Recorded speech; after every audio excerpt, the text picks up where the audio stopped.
What's good, y'all? It's your boy Ross back at it again with another video. So we're gonna check out Jacob Fatu and Jimmy Uso. Apparently got injured during the Wargames match.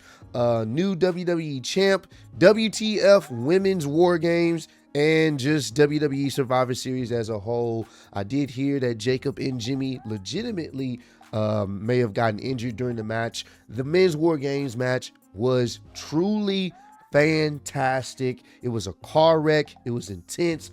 I love that match. Had a great time, and it's very unfortunate that some of the guys ended up getting hurt, but there were some crazy spots that were taken in this match. So we're going to see what's going on there. The women's War Games match, like I said, the last maybe 10, 15 minutes was the saving grace, because that shit was not good. And a lot of people on social media are talking about how they didn't enjoy that match, understandably so. So we're gonna get right into this one. Appreciate all the love and support y'all showing on the channel. Let's check this out, man. What is going on, guys? It is WrestleMania here, back with another video. Our Survivor Series War Games with 2 Titanic double cage matches booked and 3 other big bouts, including 3 championship matches. But what happened at the show? Join us now as we recap the show and provide the good, the bad, and the downright ugly. There's also news on 2 top stars legit injured in the War Games match. Be sure to subscribe and hit that notification bell for daily wrestling videos, and follow us on Facebook for exclusive lists. Also check out our new videos on WrestleMania XL.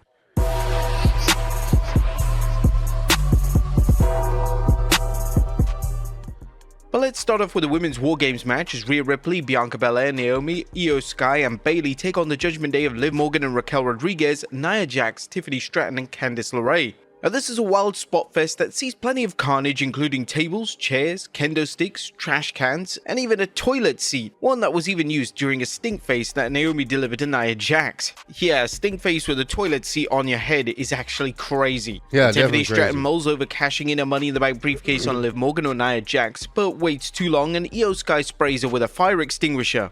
The match peaks when Liv Morgan places Rhea Ripley on a table and goes to put her through it, only for the Eradicator to deliver a riptide from the top rope, Great Morgan spot through the table and getting the pinfall. The winners are Rhea Ripley, Bianca Belair, Naomi, Io Sky, and Bayley. Next up is the United States Championship match as champion LA Knight takes on Shinsuke Nakamura. Now, this is a well-booked match that tells the story of a laser-focused Shinsuke Nakamura battling a champion who clearly isn't working his A-game. LA Knight goes for the suplex, only for Nakamura to rake the eyes and hit a neck breaker on the metal, dividing the 2 War Games rings. A Kinshasa to Knight, and it's 1-2-3 as Nakamura wins the United States Championship. But then it's time for the triple threat for the Intercontinental Championship as champion Bron Breakker takes on Sheamus and Ludwig Kaiser. Now, whether you call this a Pier 6 brawl, a Donnybrook, or a slobber knocker, this triple threat features non-stop action as Sheamus vies for the ever-elusive fantastic match. And I do think they're going with that story of Sheamus still having trouble getting the elusive Intercontinental Championship, as he was about to say. I hope it does culminate with him finally doing that at WrestleMania. You saw how people were really behind Sheamus. They want him to get that title that he so rightfully deserves. Hopefully that is something that happens relatively soon. We'll see. But that's the story they've been telling for actually some time now. So Intercontinental Championship, and Ludwig Kaiser aims for his first singles title. Kaiser shows complete ruthlessness when he bludgeons Sheamus with a shillelagh, but a spear from Bron Breakker knocks Kaiser out of the ring and the champion spears Sheamus for the win to retain the Intercontinental Championship. Next up is a World Heavyweight Championship match as champion Gunther takes on Damian Priest. The Priest starts strong until he bangs up his shoulder, and the ring general capitalizes, targeting Priest's bad shoulder. Priest shows tremendous heart, but when he blocks a superplex, he's knocked off the top rope and out of the ring, where Finn Balor delivers a coup de grace, but Gunther takes out Balor and then finishes Priest with the Gojira clutch. Gunther wins by knockout. And then finally, and I did see the clip of Damian Priest trying to get his get back in the parking lot. He ends up attacking Finn Balor, but the rest of Judgment Day get in there and help, and they end up pinning him down. And Finn Balor packed up Damian Priest with a steel chair to his already battered up arm and shoulder, and essentially they were escorted out of the building. Adam Pearce wanted them to leave the premises. So the feud is not done. Like I said, if I'm Damian Priest storyline wise, I wait till there's a title opportunity. They have to put their titles on the line, and that's when I strike, and that's when I take them out. That's when I cost them the titles. Something that's going to hurt him, because he's cost him twice the World Heavyweight Championship. He caused him to lose it, and he cost him at getting it back. So it's time to get to his revenge, take something from them, and then you can continue to feud.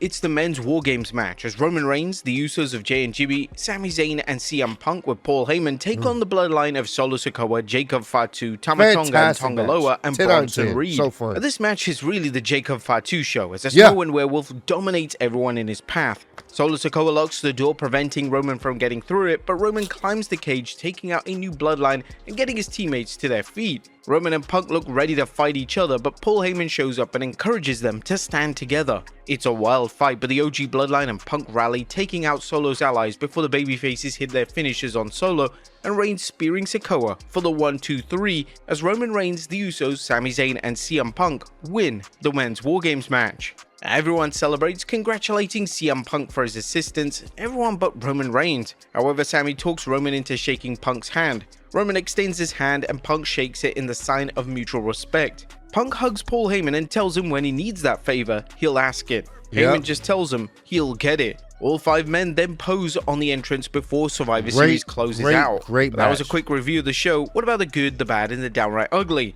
Well, as always, we start off with the good as number 1, match of the night. A Braun Breaker is on the fast track to a world championship. While we don't know when this will happen or who he'll defeat, we wouldn't be shocked to see Braun Breaker win a world title in 2025. The WWE Universe is solidly behind Breaker, whether he wrestles as a face or a heel, and at 27, he still has a lengthy career ahead of him. Tonight's triple threat match blew every other match out of the water, including the men's Wargames, as Breaker showed how easily he works against technicians like Ludwig Kaiser and brawlers like Sheamus. As a just standalone match, just a regular traditional wrestling match, this was really good.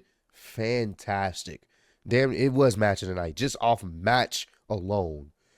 Was it my favorite match of the night? No, that goes to the men's war game because the star power in that match is just unmatched. And I'm saying match a lot, but it made sense for that to be my favorite match of the night. So, but this one, just standalone traditional wrestling match, chef's kiss, so good. Breaker's ability to sell, his facial expressions, and his mix of power, agility, and speed make him the true total package in today's era of wrestling. The only downside to this match was Ludwig Kaiser robbing Sheamus of what looked like a certain win, as fans wonder if the Celtic Warrior will ever win the elusive Intercontinental Championship. Like, no joke, this was the best false finish of 2024. Really Number 2, good. Stratton shines. Tiffany Stratton is kind of being booked badly, including a run as Ms. Money in the Bank, but that never stops her from over-delivering in the ring. Stratton shined tonight, reminding fans why she's already a fantastic wrestler and performer despite the 25-year-old only being active since 2021. Number 3, a complex champion. Finn Balor's interference in Damian Priest's title shot against World Heavyweight Champion Gunther did not sit well with the ring general, who flattened Balor after Finn delivered a coup de grace to Priest outside the ring. This exemplifies how the WWE writes Gunther as a complex character. He's merciless in the ring and he'll take advantage of something like an opponent's injury, as he did when Damian Priest hurt his shoulder. However, he doesn't like taking a tainted win. Well, that didn't. And I respect that they have that, added that layer to him, because he kicked Finn Balor straight in the face. A normal traditional heel would just take that opportunity and be like, I appreciate the alley and go from there. But in this particular situation, he took offense to it. He still took advantage of the situation, as you should, but he took offense to it because he's like, bro, I don't like having an asterisk by my name and beating someone. He doesn't like the asterisk. And it's going to be interesting if he does bring that up, which I hope he does allude to it, because I can appreciate a heel wanting to beat the crap out of people legitimately with no extra asterisk to it.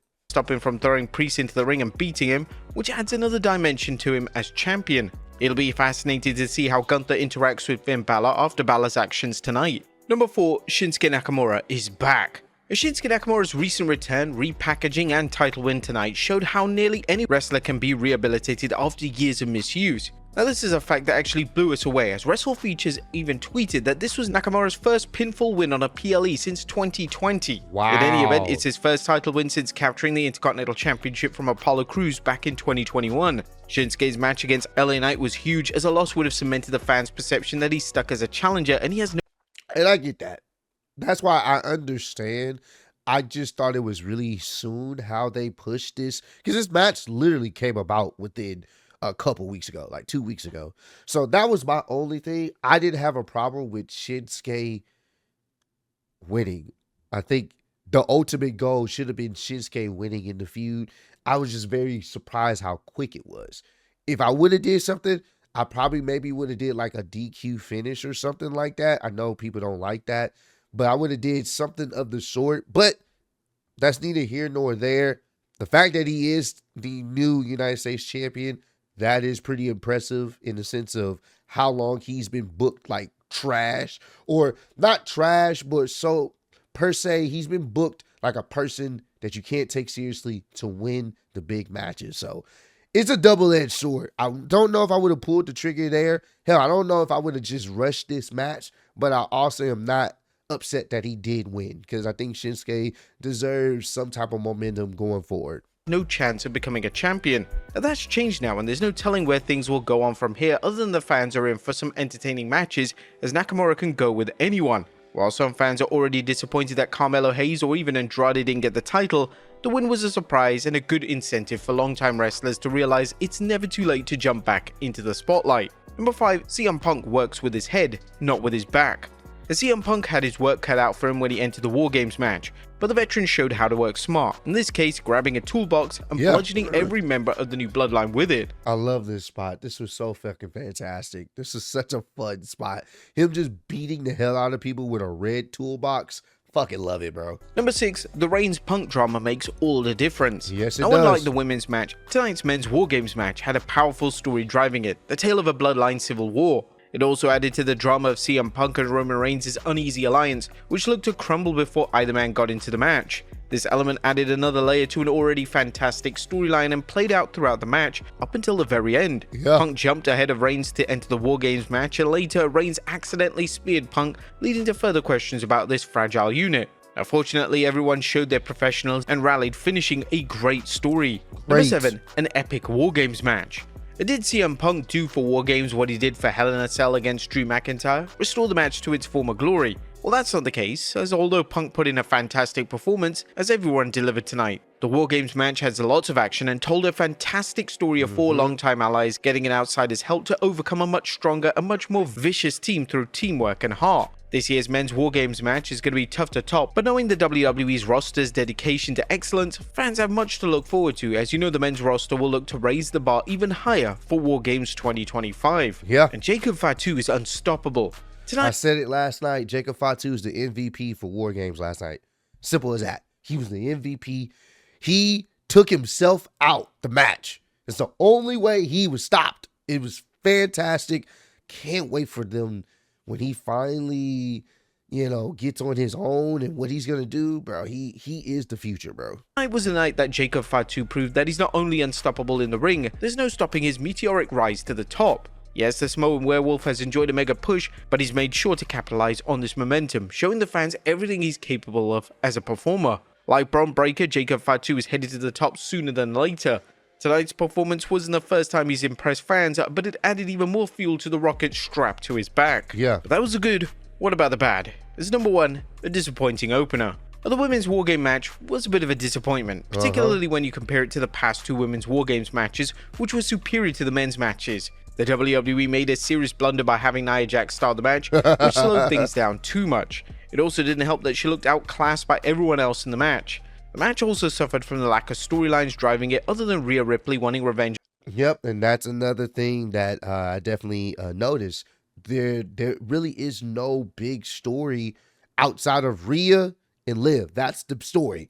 So when Rhea got into the match, the crowd really picked up because they were there because they're invested in Rhea getting revenge on Liv Morgan. Liv Morgan and Raquel Rodriguez. Perhaps the worst part of the lengthy match was that it had no flow until late in the bout, as it seemed like one high spot after another, with wrestlers taking sick bumps only to get up moments later. Some Hulk Hogan level chair shots. I would safe to say that wrestling fans are happy that unprotected chair shots to the head are a thing of the past in WWE. That being said, if you're going to go with a chair shot to the back or somewhere else, make it look good or find another weapon to use. Tonight's chair shots harken back to Hulk Hogan's legendary bad chair shots to Conan that until tonight were considered the very worst. Number 3, Balor vs. Priest needs to end.